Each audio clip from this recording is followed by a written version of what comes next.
Hello everyone, welcome to the KPM Academy. My name is Bob Schumann. I'm Director of Product Marketing for KPM for the NIR products. I'd like to welcome you to this course, the UCAL4 Calibration Software course. I'm excited to present this to everyone. This is the fun part of near infrared, I think.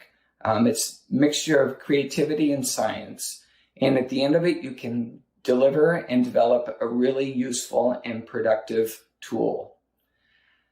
UCAL4 software is designed using state-of-the-art algorithms, but it's presented in such a way that you do not need to be a statistical or a chemometric expert to be able to deliver really great results. So we designed this for NIR enthusiasts. And in the course, we've broken it up into a number of different topics. And the idea is that we will tackle individual subjects, individual parts of the software one by one, but we're also providing you a way that you can go back in and refresh particular topics in the future if you need a little bit of extra help or you need to go back to it.